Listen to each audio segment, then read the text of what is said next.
In today's studio session, we're going to be recreating these Texas Bluebonnets that I painted the other day, inspired by my friend Lisa over at Our Gray House. She has an amazing Tex-Mex series going on for World Watercolor Month, so I'll tag her channel down below so that you can follow her series. We're going to be doing this in 3 layers. The base layer, which is going to be a really loose wash of color. Then, of course, our Bluebonnets, and the last layer is going to be the shimmer details. Do not skip that layer because that is where all the joy and the magic happens. I promise it is worth it. So before we jump in, I'm going to go over the supplies and colors we're going to be using. My original is in a Fun2 sketchbook, so you can do this in a sketchbook, or I'm going to use a paper pad for this version. And it is a Layton watercolor block. It is 10.6 by 7.7, and I'm going to be using it in a portrait orientation so that it matches the one that I did in my sketchbook. Then 3 brushes. I'm using the Meeden mop brushes. If you look them up, they're called, I think, professional watercolor brushes, but I love them. They hold a lot of water. We're going to do the base layer with the 8, and then the actual petals and the stems will be in 5, and then a 1 for little details. At least I think it's a 1, or maybe it's a 2, but a smaller brush for those finer details.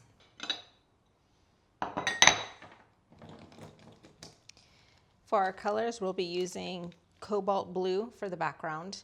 Then we're going to be using a combination of Permanent Blue Violet and Payne's Gray for the petals.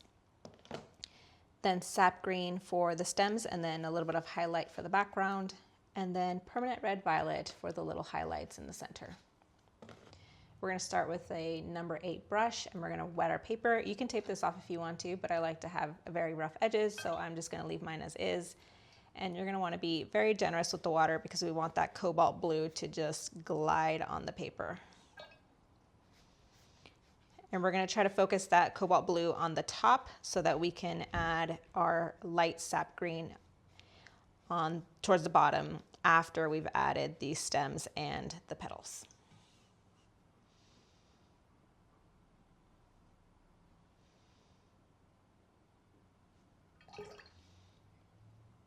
I'm going to add a little bit of water here so that it's a lighter mixture of cobalt blue.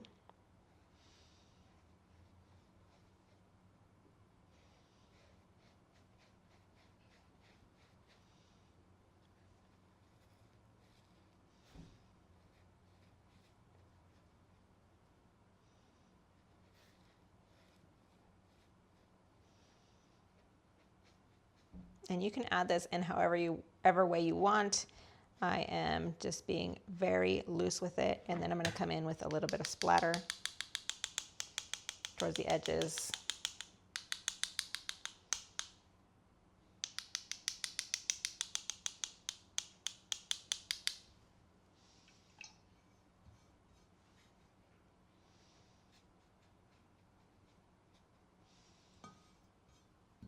And what I usually do is I'll let this air dry and I'll work on something else, but I want to complete this tutorial in a margin, so I'm going to actually use my heat gun, and once this is dry, I'll come back and we'll start building our Bluebonnets. We're going to start building this out with the petals, and if you see here, a lot of my brush strokes are very chunky C's and then really smaller versions of those chunky C's. And so we're going to start with the 2 base ones and then come in with our hero flower towards the top. I'm going to be using the size 5 brush. Where is it? Here we go, the size 5 brush. And I have a mixture here of the Permanent Blue Violet with a little bit of the Payne's Gray.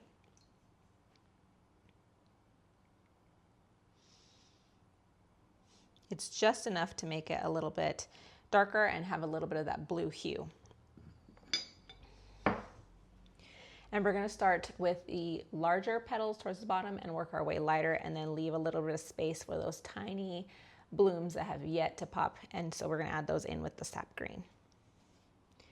And so here goes the first, beginning with chunky C, and then bring it back down lightly, and then just a light flick here. And now we're going to have one that's turning down. So I'm going to start with the tip, then put the belly, and then start lifting and turn. And then completing the other side of the petal with a little flick. Starting chunky and then tapering off towards the center, and then a little flick. And then we're going to have one pop up out here, and a little flick. Leaving the petals very open so that we have space to add in those stems.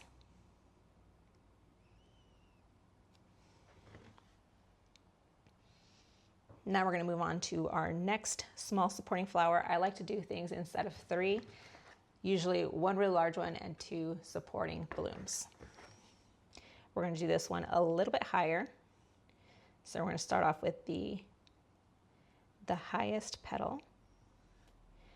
And keep these loose because that's where you kind of start to get the idea of those petals opening.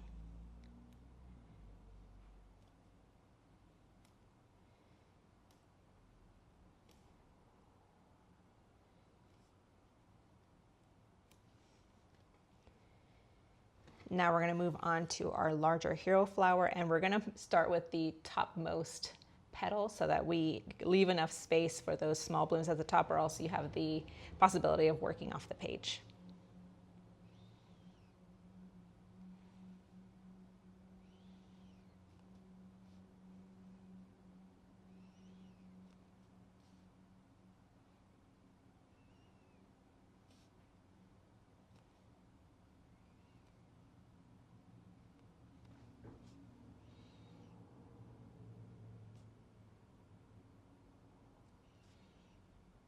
We're going to start opening the base up so that they get a little bit larger.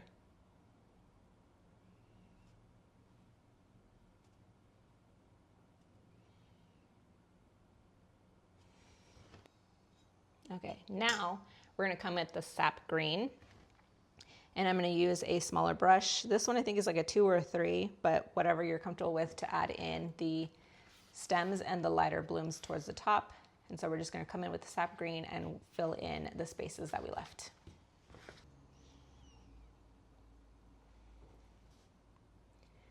And so for this one, I'm going to try to create a V shape so that it comes down to the stem. Just the illusion, doesn't have to be a complete solid form.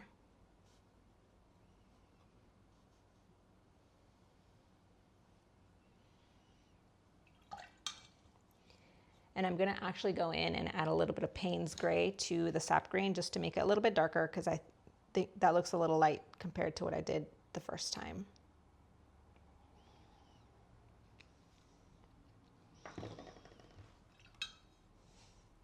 And just a little bit. Just dip the tip of your brush in the Payne's gray and then pull it back into the sap green. I'm going to come back in and make this a little darker. There, that's closer to what I'm looking for.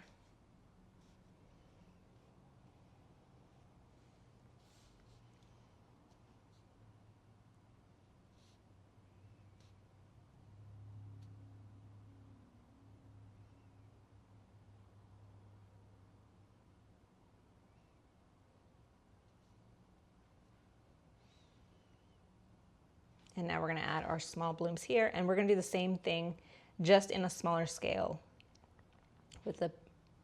Be heavier on the belly of the brush, and you come in at the tip. And you're going to want to taper towards the top.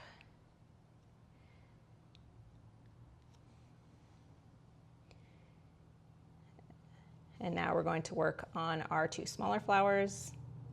Again, filling in those open spaces that you left between the petals. And then the base.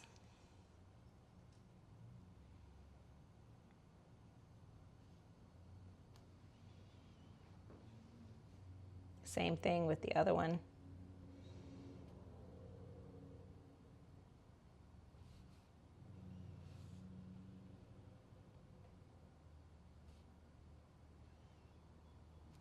Now we're going to come in and add the blooms, tiny baby blooms at the top.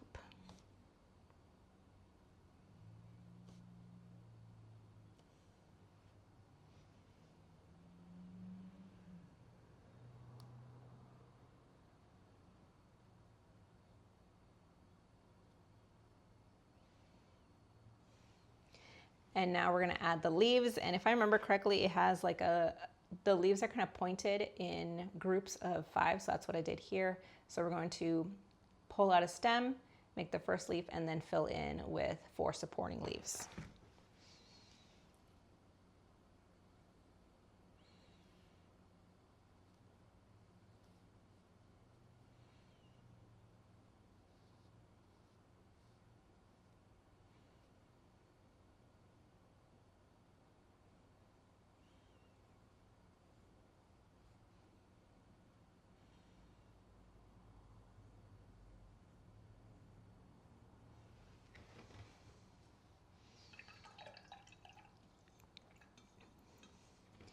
Now, while this dries, we're going to come in with a little bit of that sap green and then a little bit of the cobalt blue to make that background a little bit darker, being careful not to touch the edges of the wet paint that we just added.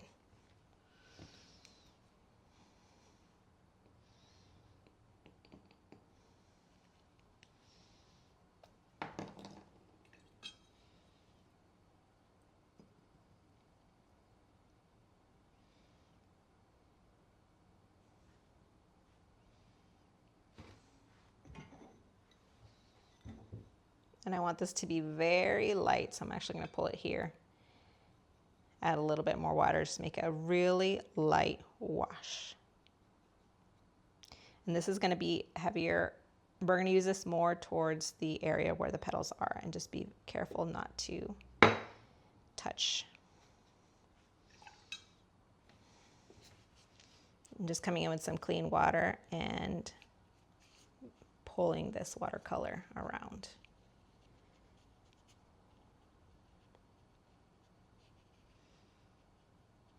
Just adding it very loosely and very lightly.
Now we're going to come in and roll the brush to add a little hint of a darker sap green.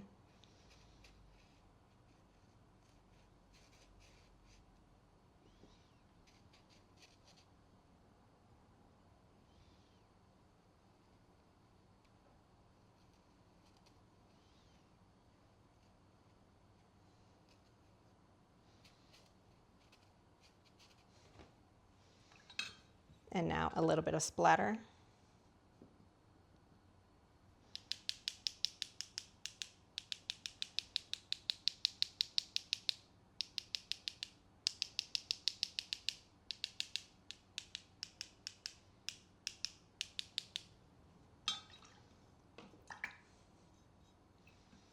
And now we're going to come back in with another layer of the cobalt blue just to make this a little bit darker and introduce a little bit of cobalt blue in these areas.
now just a little bit more sap green splatter, particularly in these areas.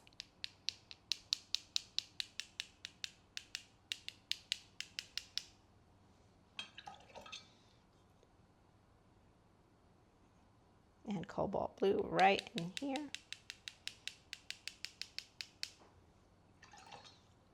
And that creates a really beautiful texture right here because the paper is still a little wet, that it absorbs that splatter. The petals should be dry enough, so we're gonna come in with that same small brush and pick up a little bit of permanent red violet and add those highlights in some of those open areas.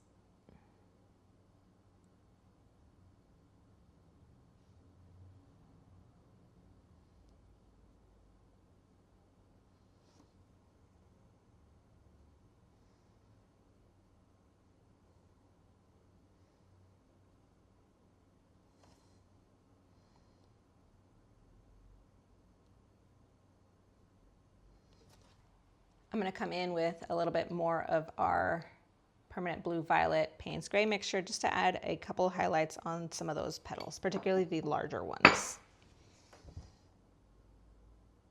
And since the paper is still wet, I'm just keeping my hand a little lifted and being careful not to touch that magenta highlight that we just added.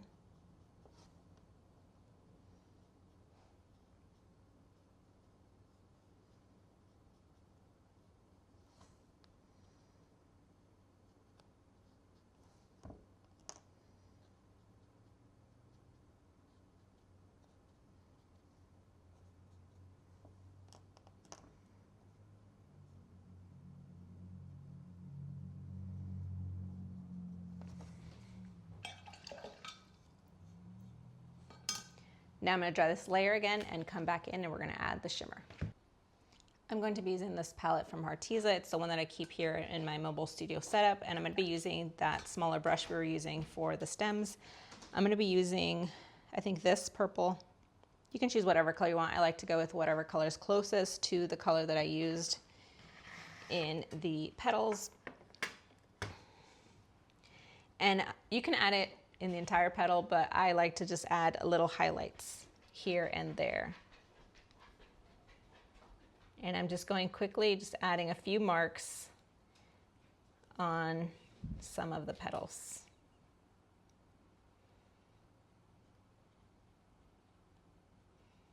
Just keeping it very, very loose.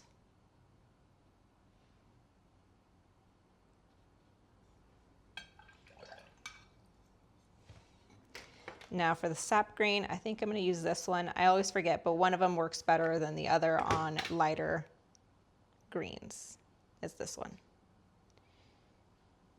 And again, keeping it very, very loose, working quickly, just enough so that when the light hits it, it is extra magical.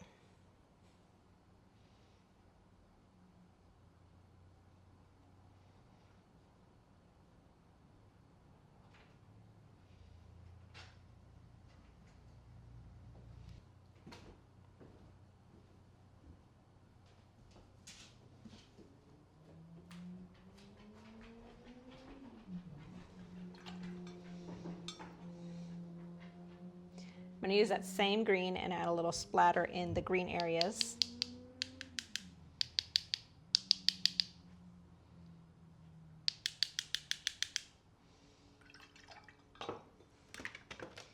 And then I'm going to use this blue to splatter on top of the areas that are cobalt blue.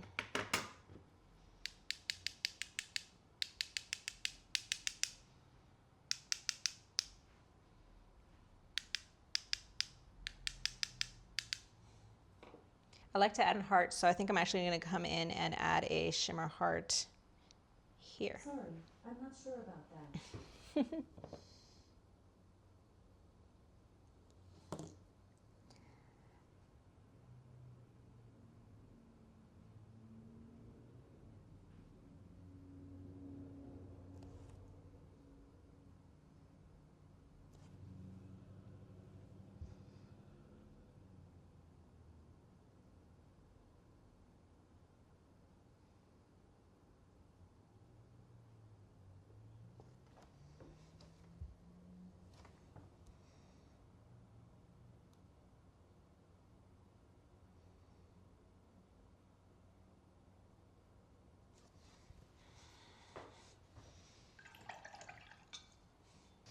And let's finish up by taking this off the block. We'll see if I'll be able to finish recording this because I just noticed on my phone I have 9% battery.